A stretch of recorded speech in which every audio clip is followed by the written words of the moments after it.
Hello, BookTube.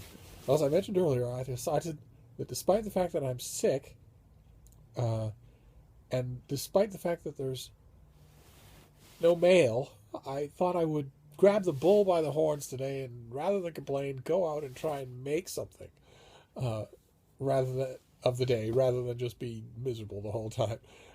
So I met up with my muscular teenager and his friends, and we went to lunch, and I went to the Brattle, which is open today, uh, and got a few books that I thought I would show you. uh, Not many books. I think the sale carts that I tend to go to at the Brattle are. It looks like they're in the process of being overhauled and shifted over for a new week. But still, I found some gems like this. This is by Tony Tanner, and it's called Venice Desired. It's writing the city, and it's an anthology of a fairly common type of famous writings about the city of Venice, and it's the usual suspects. It's Lord Byron, John Ruskin, Henry James, uh, Proust, Ezra Pound, but it's neat and convenient for all that. And I'm a sucker for anything about my beloved Venice, my second favorite city on earth. Uh, so I'll take the opportunity to reread the stuff that I haven't read in this series. And also, there's the Windsor Faction. This is by DJ Taylor. That's DJ Taylor, and it's an alternate historical novel in which Wallace Simpson dies of an appendicitis in 1936, and therefore does not become the woman I loved for uh, for the heir to the English throne, and who therefore doesn't abdicate.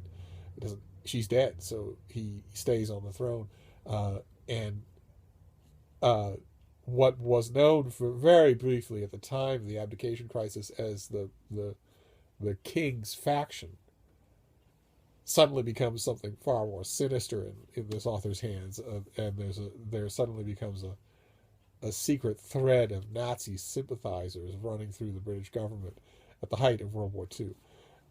And I have not read this book.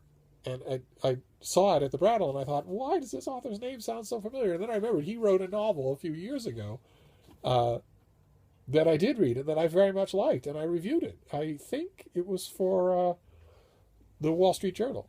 I'll leave a link if I find the review. But I liked it a lot, and I'd never heard of this. So that's a find. It's a novel that I will certainly, it has three things going for it. One, it's a historical novel. Two, it's an author who's already proven himself to me. And three, it's about the Windsors. So it goes near or at the top of the list. And then there's something we've seen the other day. I showed you Tom Mallin's book, Book of One's Own, which is a history of diary keeping. And then I found this thing, The Assassin's Cloak, which is a gigantic anthology of diaries. I love it, and I couldn't wait for it when it first came out. It first came out in the very early 2000s, I think, the year 2000. And when it came out in 2000, I got the UK copy, which doesn't look like this. It's black, and loved it. I just love it. We follow a relatively small handful of people throughout ages and ages. And it goes hand in hand with a Book of One's Own. I'm glad I have the two of them now. And that's it. It was these three books that I found at the Brattle, and I made my way back to the house. And right when we were at the house, I met an enormous pit bull who very much needed face smooching. So I was down on my knees, and we the pit bull and I were face smooching, and my muscle bound teenager was growing impatient, as they tend to, especially since I was pulling what he refers to as Dr. Doolittle crap, because this is not a friendly pit bull, and he isn't interested in face smooching with anyone else. He would rip the face off anyone else. So I handed the teenager the key to the front door and said, "Go ahead, let yourself in, get some water or whatnot, sit down, and I'll be right with you." I'm certainly not going to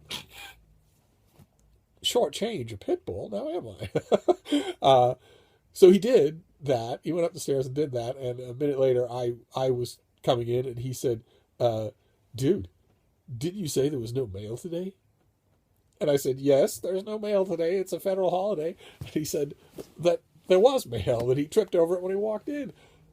Books were delivered. 5 packages. And I was overjoyed. I was chortling. And he watched, of course, embarrassed, and said, so you going to open those for your lame-ass booktube friends? And that's exactly what I am going to do. So let's go through. It turns out not. I've already made a video. I already posted a video of calling this a bleak and mail-free day. But it turns out it's not. So let's see what we have. I wish I could say that it was good enough news to cure an allergy attack, but alas, it's not. Oh. I know a couple of you out there are going to be happier about this than I am. The Book of American Martyrs by Joyce Carol Oates. No less than a 700-page novel by Joyce Carol Oates. Oh my. Coming out in February. She gives us a powerful, timely, and important story of wide-ranging scope which speaks to one of the most contentious issues on our times, abortion. In these pages, a closely rendered tale of 2 American families, profoundly different in value, yet intimately linked in circumstances. Luther Dunphy is an ardent evangelical who sees himself as acting out God's will when he assassinates an abortion provider in his small Midwestern town, while Augustus Voorhees, the idealistic doctor who is killed, leaves behind a family torn apart by grief. Oh my. Okay. A Book of American Martyrs. All right. A couple of you I know who are much bigger Joyce Carol Oates fans than I am, so I'll have to be in touch. Let's see here. What have we here? That's another novel. Okay. This is Julia Navarro's Story of a Sociopath. Also another semi-choker. Huh. Oh, and it's $16.95, so this is a paperback original. In my opinion, all books should come like this. Nice, floppy, well-made, well-designed paperback original. And the price shouldn't be at $16 either. It should be $12 or less. Just so that you know. And then the publisher, instead of coming out with a 10,000 print run hardcover printing, where the thing is $35, so libraries can buy a couple of copies. Very wealthy people can just drop $35 on a hardcover that they don't know anything about. But everyone else, no. Instead of doing that, what you do is you print 2,000 hardcovers and you don't distribute them. You distribute them to libraries, but nowhere else. You hold them in your warehouse, and instead you print 10,000 paperbacks. So that if somebody buys it, reads it, and wants it in hardcover, or if you have specialists or purists or whatever who want it in hardcover, well, they can order it. But as it is, the book-buying public isn't quite so impoverished to find out what you're offering. But what are you offering anyway? Thomas Spencer was raised in the upper echelons of New York society and never lacked material wealth. But that's of little value to a man whose greatest satisfaction lies in shattering the happiness of others. Thomas, the black sheep of his family, harbors only resentment towards those closest to him for what they have more of: good looks, good cheer, good social graces. But what Thomas may lack in charm, he makes up for in cunning, and it is this that will serve him best when he trades his glittering world of privilege for a chance to claw his way to the top, on his own terms, at any cost. Oh, my. Okay. Story of a Sociopath. All right. Good. Excellent.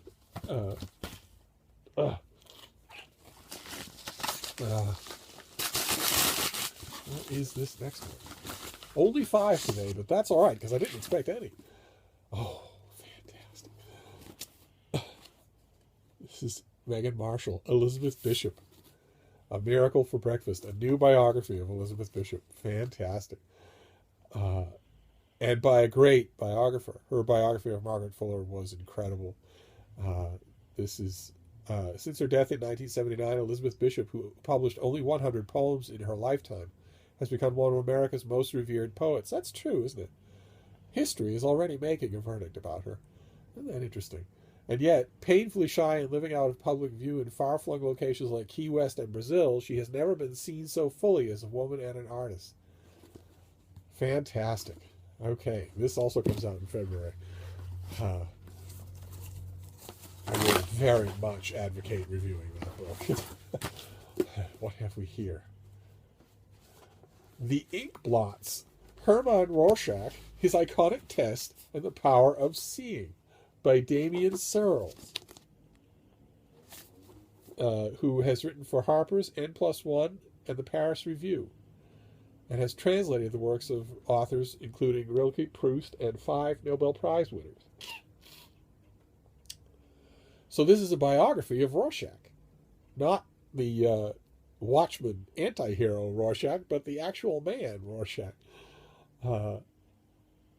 In 1917, working alone in a remote Swiss asylum, psychiatrist Hermann Rorschach devised an experiment to probe the human mind. For years, he had grappled with the theories of Freud and Jung, while also absorbing the aesthetic of a new generation of modern artists. He had come to believe that who we are is less a matter of what we say, as Freud thought, than what we see. Interesting. Now, I have never read a biography of Rorschach before, and I had no idea that he was a super hottie. I don't know how that complicates things. Suddenly I'm interested. And then this is our last one before I slurp off into the sunset. I can't believe I got mail today. I swear, the rest of you bring me luck. So what is this? Oh my. Oh my. Another thing I think some of you will want more than I do. This is the making of Outlander. Oh my. This is the official guide to seasons 1 and 2, and it is chock full of photos. Oh my. Very nice. Okay. All right. Well, so that's quite the haul. We have the making of Outlander, a new Joyce Carol Oates, a biography of Hermann Rorschach, a biography of Elizabeth Bishop, and the story of a sociopath. Big fat novel. Very nice. So there you have it. It's a Brattle Book-Haul and then some. So I'll stop for now. Thank you, BookTube.